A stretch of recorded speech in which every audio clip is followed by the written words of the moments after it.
దాదాపు 74 లక్షల ఓట్లు మరి ఇంతవరకు అన్కలెక్టబుల్గా ఉన్నాయి. అంటే అక్కడి నుంచి రెస్పాన్స్ రాలేదు. మొత్తం తెలంగాణలో ఉన్న ఓట్లు ఈ ఎస్ఐఆర్ ప్రక్రియ ప్రారంభం కాకముందు 3,39,00,000.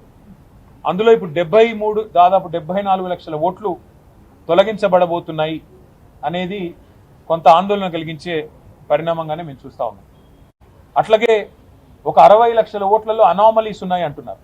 అంటే ఓవరాల్గా చూస్తే కేవలం 2 కోట్ల ఓట్లు మాత్రమే ఇప్పటికీ ఎస్ఐఆర్ ప్రక్రియ ముగిసిన తర్వాత మరి కరెక్ట్గా ఉన్నాయి. మిగతా అంతా కూడా కొన్ని పోయే అవకాశం ఉంది, కొన్ని తప్పుల తడకగా ఉన్నాయని చెప్పి ఎలక్షన్ కమిషన్ చెప్తా ఉన్న సమాచారం.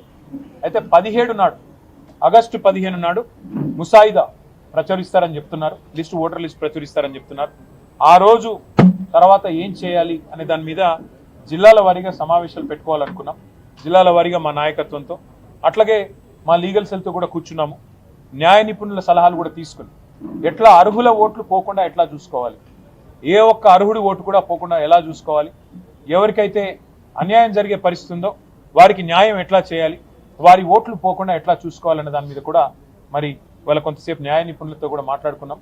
మరి 13, 14 తారీఖుల్లో కొన్ని సమావేశాలు పెట్టుకోవాలనుకున్నాం. పెద్దలు కేసీఆర్ గారితో ఒకసారి మాట్లాడిన తర్వాత ఆ సమావేశాల యొక్క మరి సరళి కూడా వెల్లడిస్తాము. ఆ సమావేశాల్లో ఏమేమి చర్చించబోతా ఉన్నామో కూడా మళ్ళీ చెప్తాం. కానీ స్పష్టంగా మేము చెప్పేది ఏమంటే కొంత అర్హుల ఓట్లు కూడా తొలగించినట్టుగా కనబడతా ఉంది. అర్హులకు అన్యాయం జరగకుండా తప్పకుండా న్యాయపరంగా ఏం చేయాలి, పార్టీ పరంగా ఏం చేయాలి, మా పార్టీ యంత్రాంగాన్ని ఎట్లా యాక్టివేట్ చేయాలి, ఇవన్నీ కూడా జిల్లాల వారీగా జరిగే సమావేశాల్లో నిర్ణయం తీసుకుంటాం. తప్పకుండా అర్హులకు న్యాయం జరిగేదాకా మా పార్టీ తరఫున పోరాటం.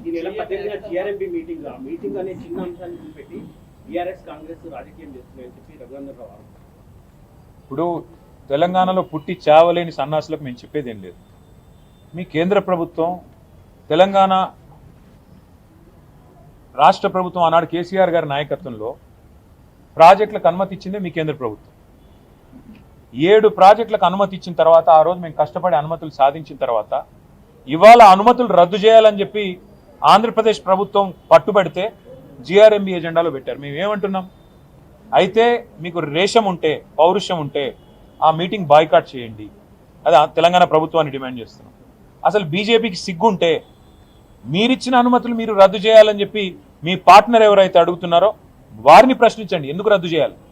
అసలు కేంద్ర ప్రభుత్వమే అనుమతి ఇచ్చి మళ్ళీ కేంద్ర ప్రభుత్వం ఆధీనంలో ఉండే జిఆర్ఎంబి రద్దు చేయాలని చెప్పి ఎజెండాలో పెడుతుంటే సిగ్గు లేకుండా మాట్లాడడానికి బీజేపీ వాళ్ళకి మరి ఏ రకంగా మనసు వస్తుందో, ఏ రకంగా నోరొస్తుందో నాకైతే అర్థం కావట్లేదు. నీళ్లు, నిధులు, నియామకాలు వీటి ఆధారంగా జరిగిన ఉద్యమమే తెలంగాణ ఉద్యమం. ఇవాళ అలాంటి ఉద్యమంలో మేము రాష్ట్రాన్ని సాధించడమే కాకుండా బ్రహ్మాండంగా రాష్ట్రం సాధించిన తర్వాత ఒక్కొక్క నీటి బొట్టును ఒడిసిపట్టి తెలంగాణ బీడు భూములకు మలిపే ప్రయత్నం చేశాం. అది కాళేశ్వరం అయితేనేమి, సీతారామ అయితేనేమి, పాలమూరు రంగారెడ్డి ఎత్తిపోతల పథకం అయితేనేమి, ఇంకా చిన్న ప్రాజెక్టులు ఇంకా చాలా ఉన్నాయి, చనాక, కొరాట, ఇంకా అలాంటి ప్రాజెక్టులు ఎన్నో ఉన్నాయి. అలాంటి అన్ని ప్రాజెక్టులు, వాటితో పాటు మిషన్ కాకతీయ లాంటి ప్రాజెక్టులు ఇవన్నీ చేసి తెలంగాణలో నీటి వనరులకి మరి పెద్ద ఎత్తున న్యాయం జరిగే విధంగా, నీటి వనరులను కాపాడుకునే విధంగా మేము ప్రయత్నం చేశాం. అందులో భాగంగానే అనుమతులు తెచ్చాం. ఇవాళ అనుమతులన్నింటినీ తుంగలో దొక్కుతాం. మా చెప్పు చేతుల్లో కేంద్ర ప్రభుత్వం ఉంది, కేంద్రం జుట్టు నా చేతుల్లో ఉంది కాబట్టి నేను ఆడిచ్చినట్టే ఆడాలని చంద్రబాబు నాయుడు గారు అనుకుంటే, చంద్రబాబు నాయుడు గారికి, ఆంధ్రప్రదేశ్ ప్రభుత్వానికి నేను విజ్ఞప్తి చేస్తా ఉన్నాను. మా నాయకుడు కేసీఆర్ గారు ఎప్పుడో చెప్పారు, బేసిన్లు లేవు, బేసిజాలు లేవు, నీళ్లు వాడుకుందామని చెప్పారు. కానీ మా కడుపు కొట్టి మా ప్రాజెక్టుల అనుమతులు రద్దు చేస్తామంటే మేము ఊరుకోం. మీరు పోలవరం కట్టుకుంటే మేమేం అనలేదే, మీరు పట్టిసీమ నీళ్లు లిఫ్ట్ చేసుకుంటుంటే మేమేం అనలేదే. ఇవాళ మేమేమంటున్నాం, మాకు వచ్చిన అనుమతులను చెడగొట్టకండి అంటున్నాం. మీరు కేంద్ర ప్రభుత్వం మా చేతుల్లో ఉంది కదా, కేంద్ర ప్రభుత్వం జుట్టు మా చేతుల్లో ఉంది కదా, నేను ఆడిచ్చినట్టు ఆడే చెంచాగాడు, ఇక్కడ తెలంగాణ ముఖ్యమంత్రి ఉన్నాడు కదా నా చెంచాగాడు అనుకుంటే తెలంగాణ రైతుల తరపున పోరాటం చేయడానికి మేము సిద్ధంగా ఉన్నాం. జలసౌధలో కనుక జరిగే మీటింగ్ని రాష్ట్ర ప్రభుత్వం, తెలంగాణ ప్రభుత్వం స్పష్టమైన నిర్ణయం తీసుకొని బాయ్కాట్ చేయకపోతే, ఎజెండా మార్చి వాటిని ఈ 7 అంశాలను, ఈ 7 ప్రాజెక్టుల అనుమతులు రద్దు చేసే అంశాన్ని తొలగించకపోతే తెలంగాణలో తప్పకుండా జల ఉద్యమం నిర్మాణం చేస్తామని మేము చెప్పాము. అవసరమైతే ఆ రోజు జలసౌధ ముట్టడిస్తాం. జలసౌధ ముట్టడించైనా సరే ఈ తెలంగాణ చేవగాని చేతగాని తెలంగాణ ప్రభుత్వాన్ని నిలదీస్తాం.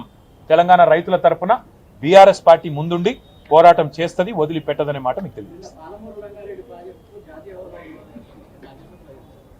8+8 సున్నాని మేము ఉత్తగానే అనలేదు. 8 మంది బీజేపీ ఎంపీలు, 8 మంది కాంగ్రెస్ ఎంపీలు.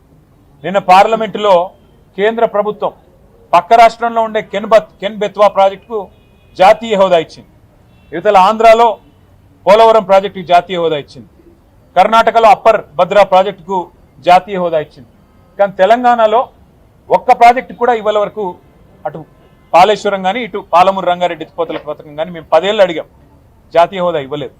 నిన్న సిగ్గు లేకుండా కేంద్ర ప్రభుత్వం పార్లమెంట్ సమావేశాల్లోనే మేము జాతీయ హోదా పాలమూరు రంగారెడ్డి ఎత్తిపోతల పథకానికి ఇవ్వం అని చెబితే కూడా చావలేని చేతగాని కాంగ్రెస్ బీజేపీ ఎంపీలు ఒక్కరు కూడా లేచి మాట్లాడలేదు. ఎట్లా ఇవ్వరు? మీరు మీ భారతీయ జనతా పార్టీయే కదా పాలమూరులో జరిగిన బహిరంగ సభలో హామీ ఇచ్చింది, జాతీయ హోదా ఇస్తామని చెప్పింది మీరే కదా అని నిలదీసే సత్తా కూడా ఇవాళ అక్కడ ఉన్న ఎంపీలకు లేదు. ఎందుకంటే అక్కడ గులాబీ కండువా కప్పుకున్న ఎంపీలు లేరు. అది ఇవాళ తెలంగాణ చేసుకున్న మరి దురదృష్టంగా నేను భావిస్తూ, మరి ప్రజలు అర్థం చేసుకోవాలి, రైతులు అర్థం చేసుకోవాలి. తెలంగాణ ప్రజల ప్రయోజనాల కోసం పోరాడే వాళ్ళు, పేగులు దిగేదాకా కొట్లాడే వాళ్ళు, రాజీ లేని పోరాటం చేసేవాళ్ళు ఒక్క బీఆర్ఎస్ పార్టీ వాళ్ళు మాత్రమే.